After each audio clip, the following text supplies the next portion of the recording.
Right, members, I'll come you again to this lesson.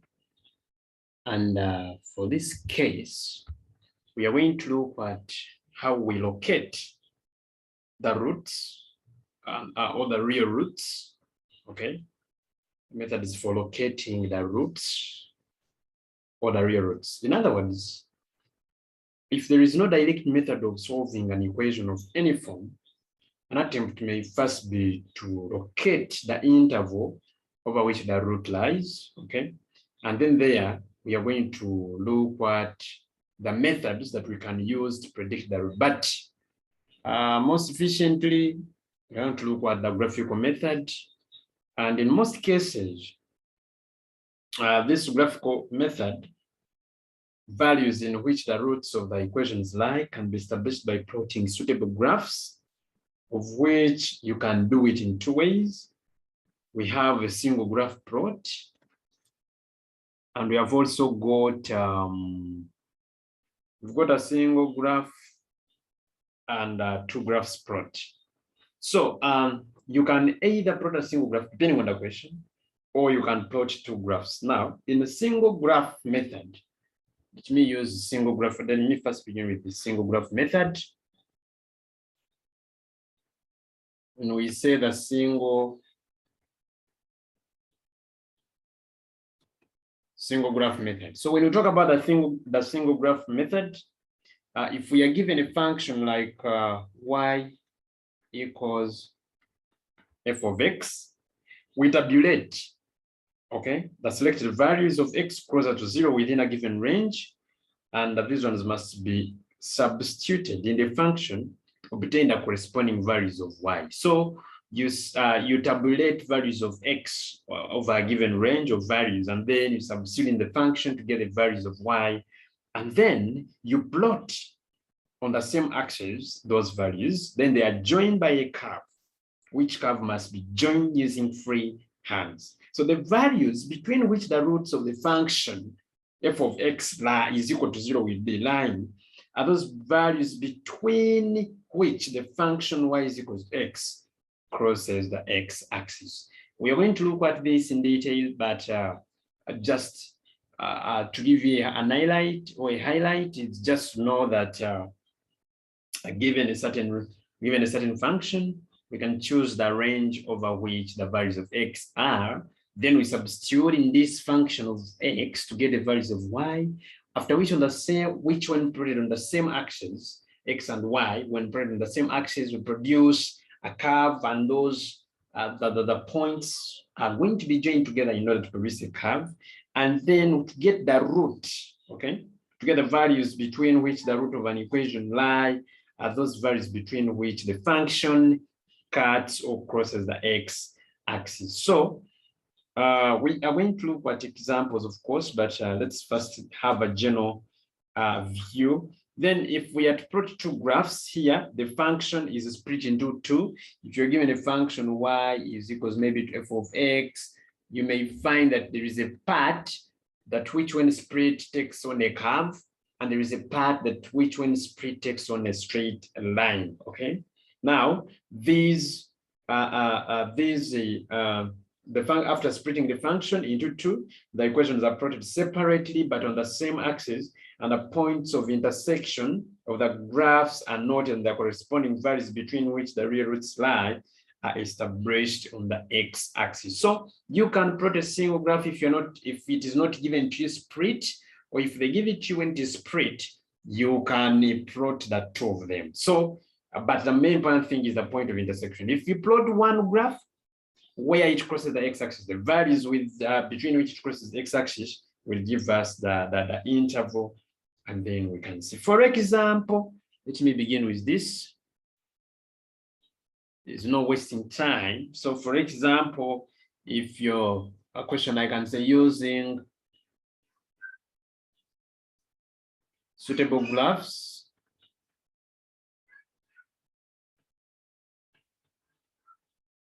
locate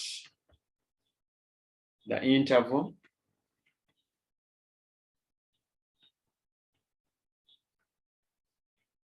over which the roots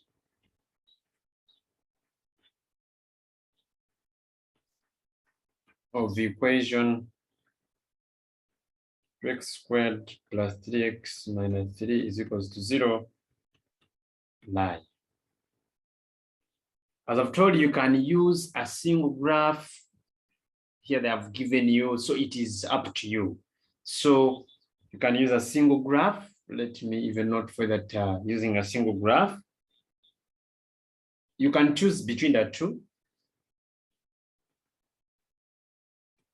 Using a single graph, what you do, we can let our y to be equal to that curve, 2x squared plus 3x minus 3. So if y is equal to that, now we can get the values of y over a certain range. We have not been restricted, but we can move values closer to 0, -2, -1, you can have 0, you can have 1, oh, sorry, you can have 2, and you can have 3. So having these values, you can plot them over, Now you can have those of y by substituting through 2x squared. So where there is x, you'll be putting -3. So this will be 2 into -3 squared plus 3 into -3, then -3. You're going to get a 6 here. When you substitute -2 throughout, you're going to get -1. You substitute -1, you're going to get -4. You get -3. You get 2. You get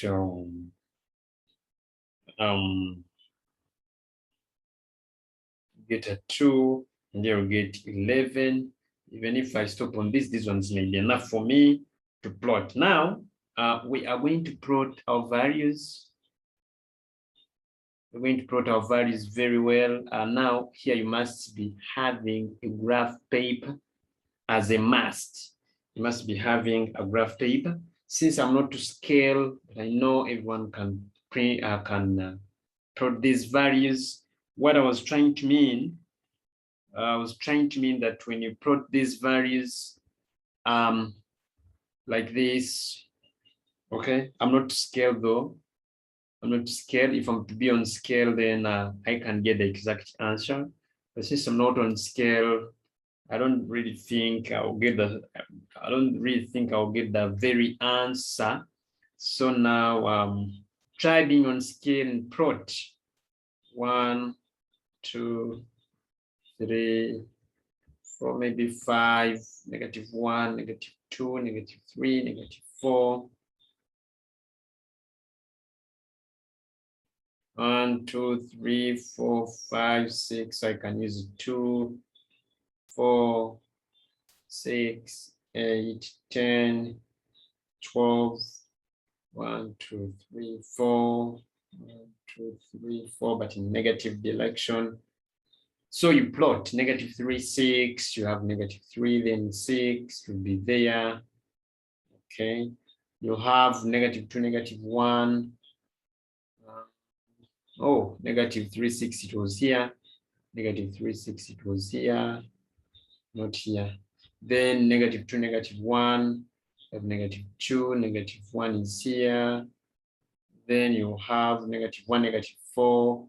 -1, -4 is there. So you'll be having your plotters here. 0, -3. You have 0, -3 is here. All right. Then you have another point. 1, 2. You have 1, 2. 1, 2 is here. You have 2, 11.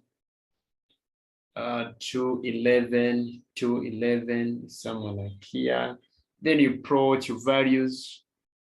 You join your values very well after plotting.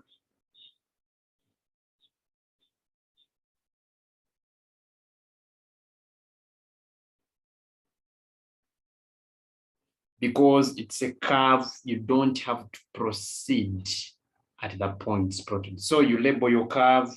This curve is y is equals to 2x squared plus 3x minus 3.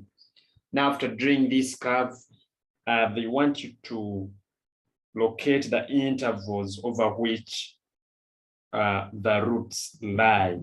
Now, you can see here we are this curve here, it has cut the x-axis between -3 and -2. So that is the first interval, -3, -2. Of course, you have to conclude that from the graph, the roots lie in the intervals, -3, -2. Then here you can see that it is lying between 0 and 1. When you plot 0 on the graph, it will be very clear, 0 and 1. And that is the answer. We have located the range of values or the interval over which the roots lie. Alternatively, one can plot a two-figured graph. One can plot using two graphs as our method B. So if you plot using two graphs, remember, we can split that equation to x squared plus 3x minus 3 is equals to 0. And we can split it into 2x squared is equals to 3 minus 3x if these ones come this side. So we shall have we can have x squared is equals to 3 over 2 minus 3 over 2x. I've divided through by 2, so that we let our y1 to be x squared and we let our y2 to be 3 over 2 minus 3 over 2x. Okay, so you'll have two graphs. You'll have for x squared and you'll have for this. So let's say for y1 is equals to x squared. So you can look for a range of values. We shall have x, we shall have y. If you select a range of -3, this one will be 9. If you select -2, this one will be 4. Select -1, this one will be 1. If you select 0, this will be 0. Select 1, it will be 1. Select 2, it will be 4. Because we are saying that to get y, we square x. So that is why they are increasing by the second power.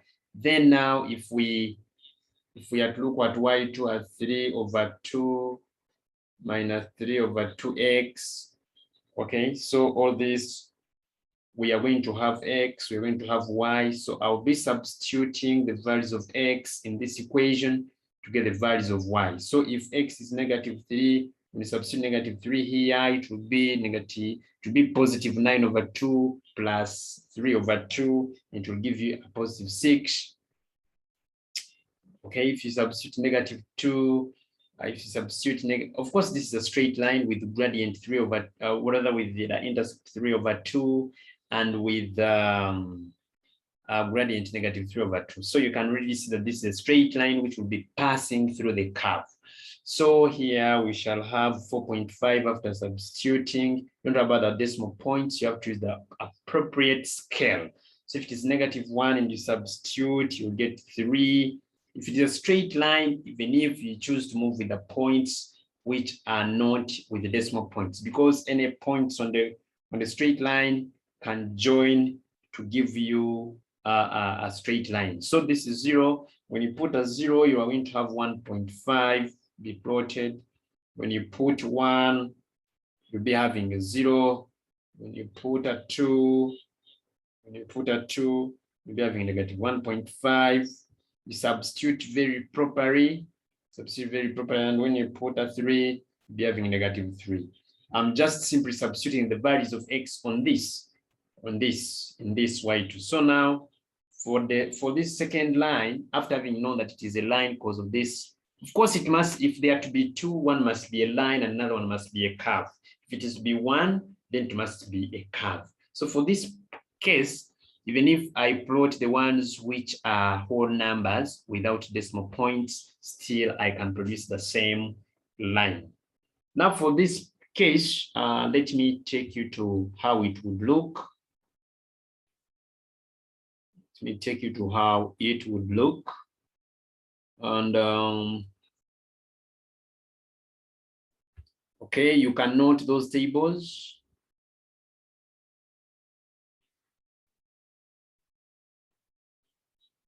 This is y, this is x. 0, 1, 2, 3, 4, 5. Then we have 6 here.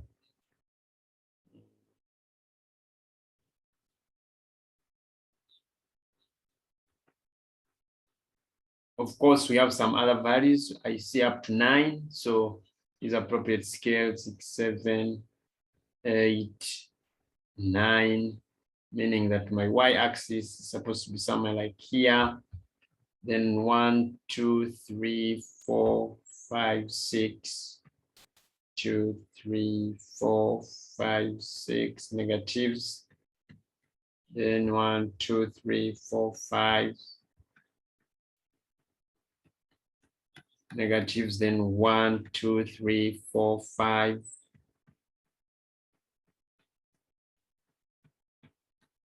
Oh, positive values. These are positive values.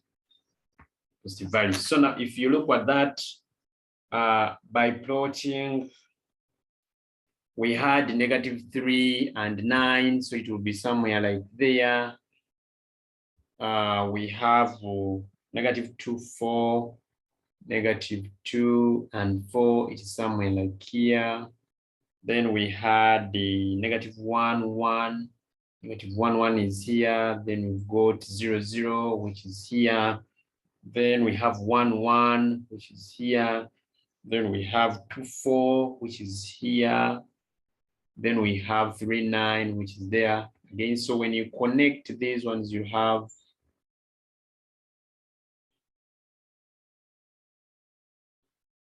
of course to move up to that point of 9.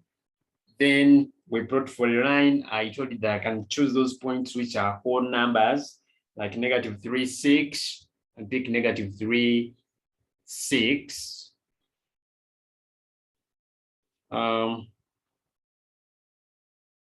-3, then with a 6 is somewhere like here. Then I've got -1, 3, -1, 3 is here. Then I have got 1, 0. 1, 0 is here. Then 3, -3 is somewhere like here. So you use a straight line. A line can move to up to wherever is a straight line. Of course, you have to label them. This was y1 is equals to x squared.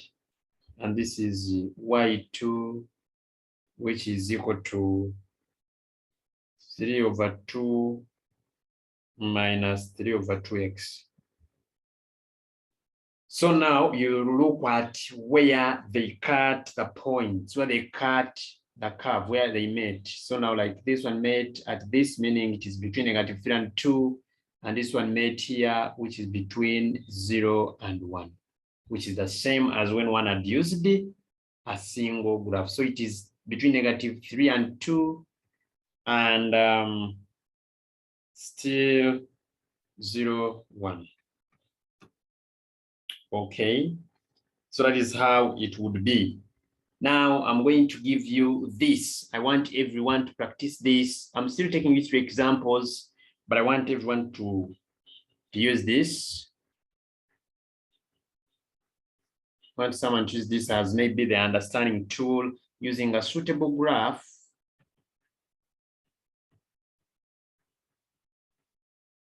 Locate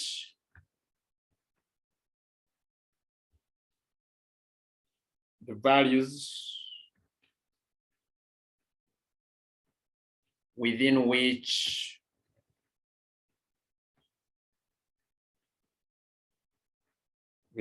the roots of the equation x cubed minus 3x plus 1 is equals to 0 lies. So let me see how one will get this. You can use two ways. You can use the one where of passing of one graph, else you can use two. Now for this case, I guess by me looking at it, it will give you three intervals where it will be passing, but do it graphically and see what you will get. Do it and see what you will get. Now, let me do some question here that came some time back and challenged some souls of candidates. Okay, so I'm going to do all this question, all of it, and then we see how best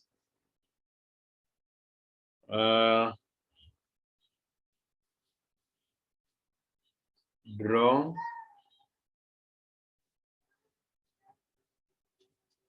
on the same axis the graphs of curves y is equals to 2 minus e power negative x and y is equals to root x. We gave a range for 2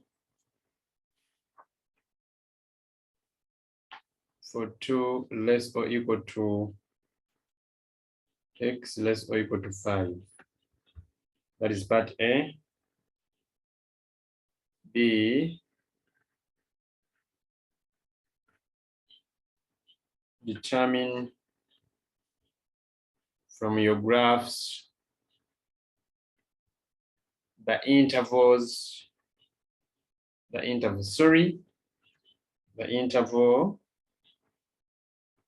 within which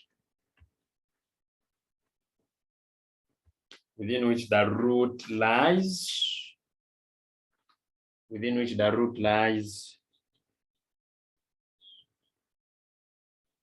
which the root of the equation e power minus x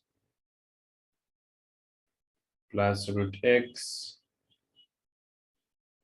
minus 2 is equals to 0 lies. Hence, use Newton-Raphson's method to find the root of the equation.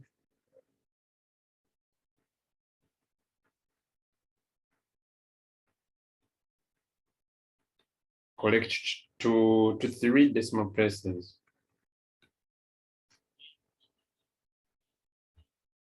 12 marks. Here, the work is very easy for us because it is already split.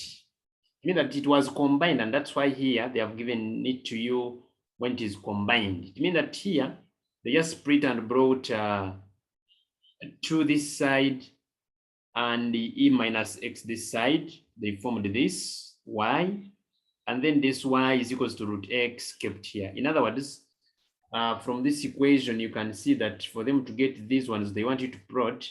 They just split this separately as root x, and then this one also e minus x minus 2. They brought it this side and formed another equation. So given that range of values, we can have the tables.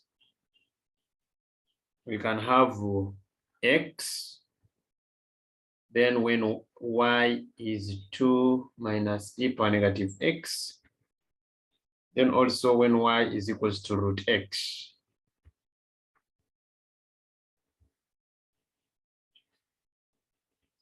Now, they want us to begin at x 2.0, but for us, we can move up to 5. So we can say 2.5, 3.0, 3.5, 4.0, 4.5, 5.0. So we can substitute all these values and we get the values of y.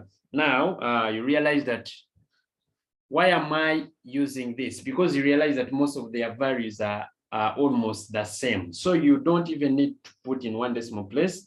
Otherwise, you can find them the same values. Okay. So when you put, of course, when you're putting the e on a calculator, you're going to put 2 minus e, then power negative x, which will be negative 2 for the start.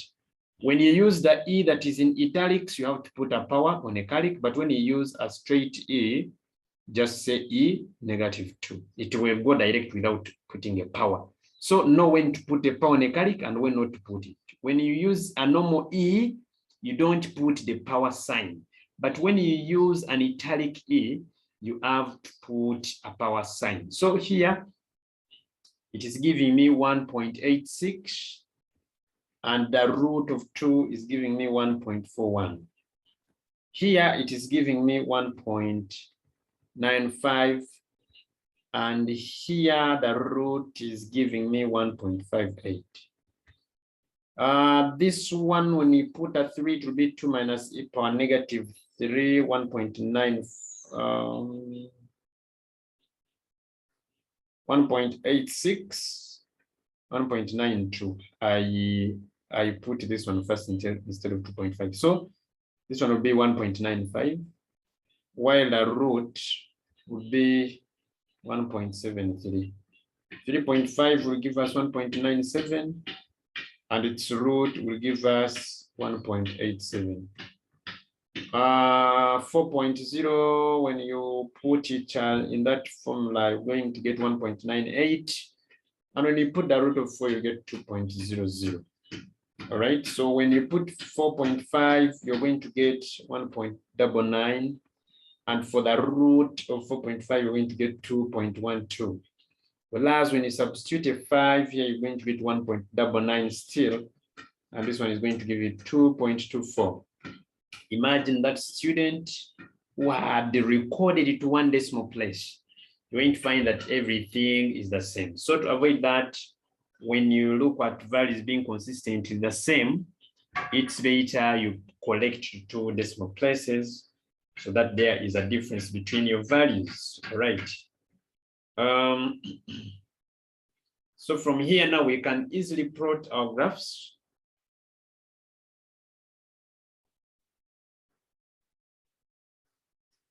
We can easily plot our graphs of these values, okay? We can easily plot our graphs of those values.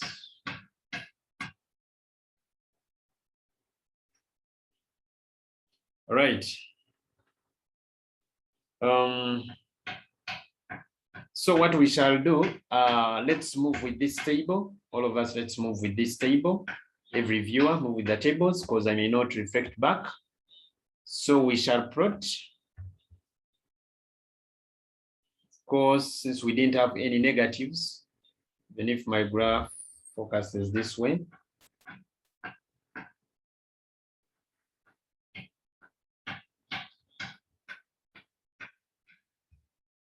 begin from 0, 1, 2, 3, 4. Of course, one can use 0, or one can start, since on X I started from 2, I can begin with a 2 here. Then maybe I said 2.5, 3, 3.5, 4, 4.5, then 5.0. So that my plotting can be easy. My plotting can be easy. So you see that on Y, all the values are lying between 1.4 to 2. Okay. So I can say from here to here, maybe I can say 1.0 here. I can begin with 1.0. Then I can say maybe 1.5, and then I say 2.0. When I've used a very good number of space. So because the scales have got to be different on axis, if proper, if it is appropriate scale, still it is okay. So the same applies this side and the same applies down. Now you'll find that on plotting, your graph of the root is going to be like this. I want you to plot each point after the other. And then the other one is going to be like this. It's going to be like this. something like that. So this one is y root x. I want everyone to plot on a graph paper. And this one is y is equals to 2 minus e to the power negative x. Okay, so now what we do, what we shall do, you will determine where the root lies, okay, on x-axis where the root will be lying. And you realize that according to the scale, according to the graph you have gotten, I'm not to scale, but I have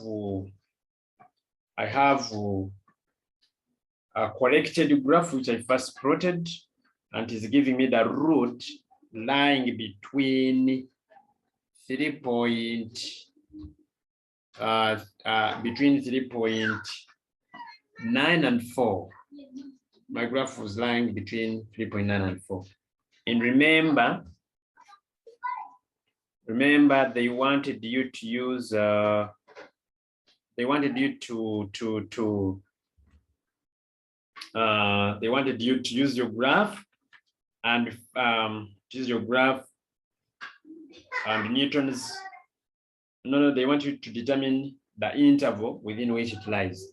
If your graph, if it brings it up to like 3.5 to 4, still record what you get because it is a graph. But me, in my plotting, I got 3.9 to 4. Okay. Okay. So meaning that now we shall have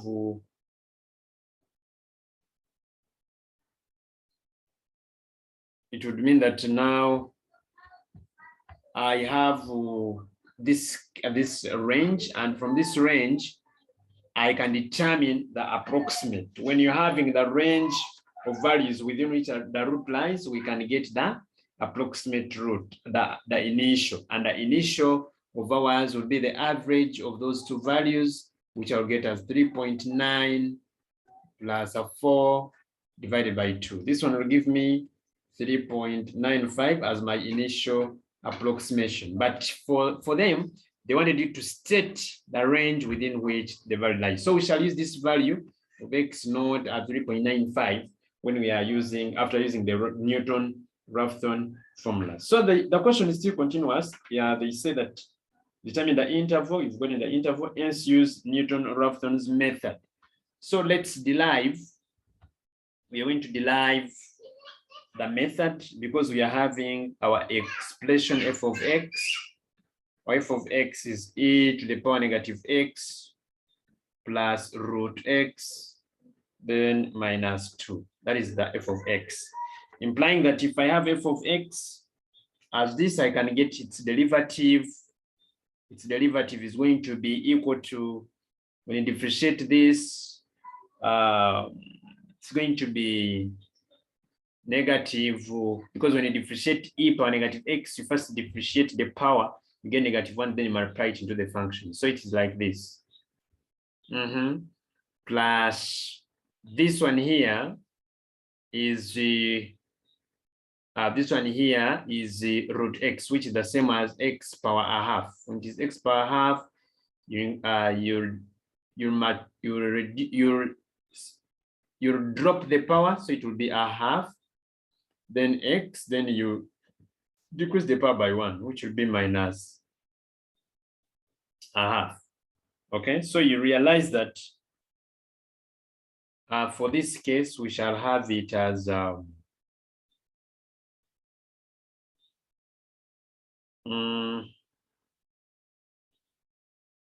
we shall have it as minus e to the power minus x minus e to the power minus x. A moment. A moment.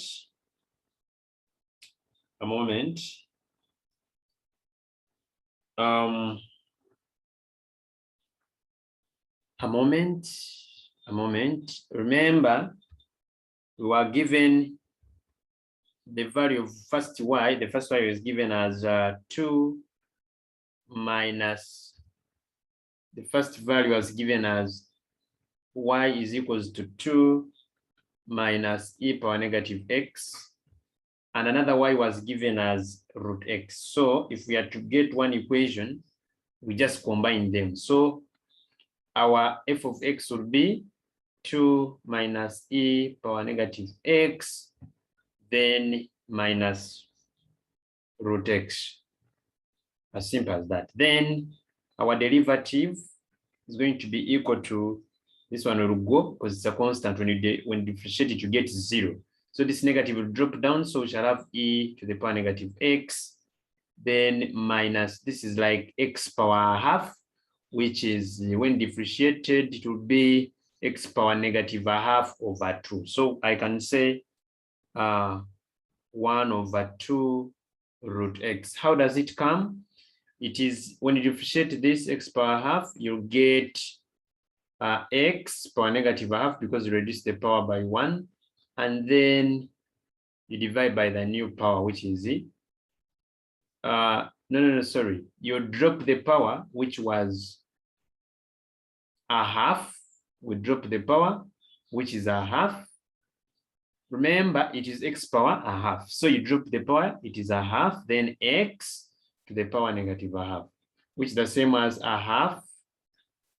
Then x power half, when it moves down to be x power half, which will be root x, and that is it. So it means that if we bring it in terms of xn, is going to be 2 minus e to the power negative xn minus root xn. And then our derivative of xn, okay, is going to be equal to e to the power negative xn minus 1 over 2 root xn. Then from xn plus 1 is equals to xn minus f of xn over f prime of xn. Now we can substitute and then do the needful. So it means that our xn plus 1, okay, it would mean that our xn plus 1 is going to be equal to xn minus f of xn, our function, put brackets, 2 minus e power negative xn minus root of xn. All right, then we divide by the derivative, which derivative is derivative is this one, and it is e power negative xn minus 1 over 2 root xn. So when you work on this, it's going to be equal to xn. Of course, this is the LCM, 2 root xn, so it will move up. So it will be minus 2 root xn into 2 minus e minus xn minus root xn. All right. All right, then everything, we shall divide it by e power negative xn, because since it was the LCM, then it means that we shall have it as twice then root xn minus 1, right? Root xn minus 1. Now, having it like this, I may not need to over substitute because they want me to use the Newton-Raphson method to get the root. Okay, so I'm going to use it once. Since I had my root lying between 3.9 and 4, to get the approximate, I'll divide by 2, and this is going to give me my 3.95. Okay, so now I'm going to substitute in to get my x1. My x1 will be equaling to, I'm substituting wherever is x, I'm putting 3.95. So it's going to be 3.95 minus 2 root 3.95 into 2 minus e power negative 3.95 minus root 3.95 everything. This part only, I divide it by 2 e power negative 3.95 then root 3.95 then minus 1. Putting this on the calculator is going to give me 3.95 minus this.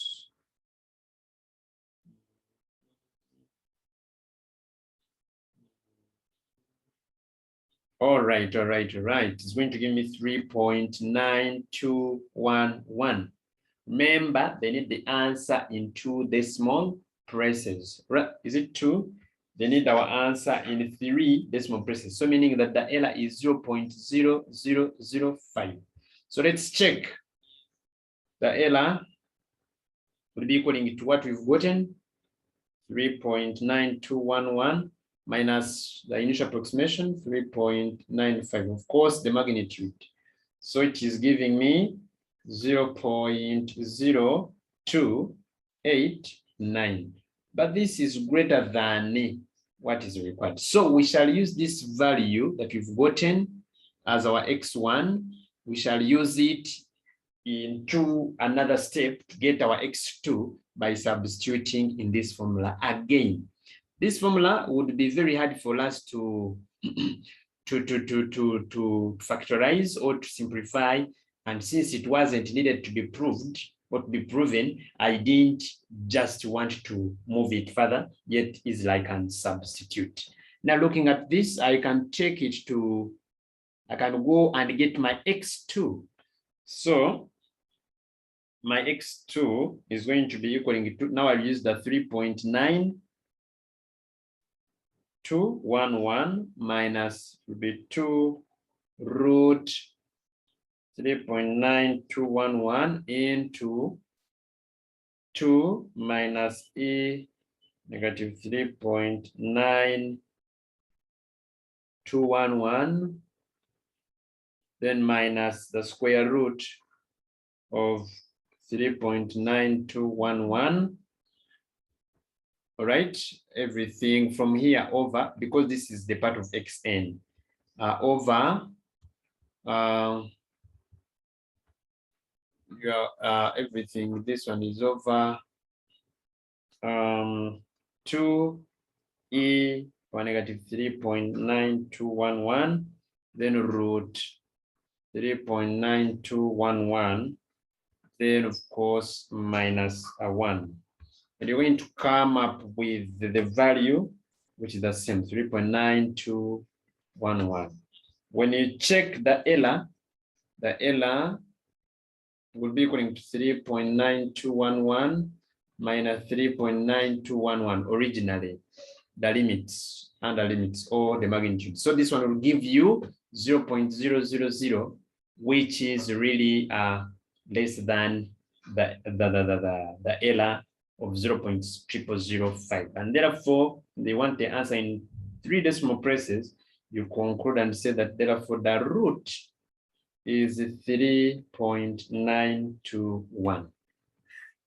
3 decimal places. As simple as that. Now, the challenge is students do not give the graphs good time. Okay, students they don't just give the graphs good time, and failure to give it good time, you cannot get the correct answer. Now, as an assignment to each and every one, let me give this graph and everyone tries it by plotting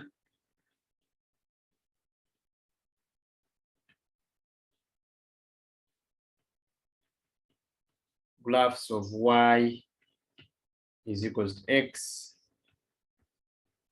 And your final answer, after even using Newton-Raphson, your final answer should be connected to the roots. It should be in the range of those roots. Otherwise, if I got like 6, I would be very wrong in the previous question. If I got like 6, I would be very wrong. So 4 sine x on the same axis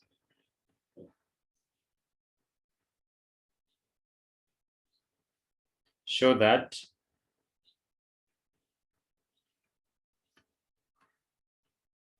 the root of the equation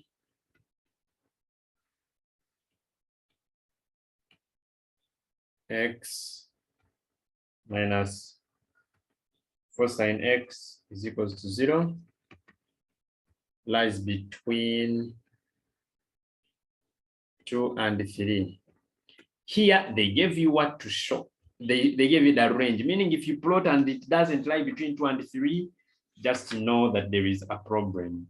Maybe here, as you're computing for the range of values, because here they have not restricted you, but if it is between 2 and 3, you can use that range, 2, 2.5, or 2.2, 2.4, 2.6, 2.8, 3.0 as your range, okay? All right, so hence, use Newton-Raphson's method to find the root of the equation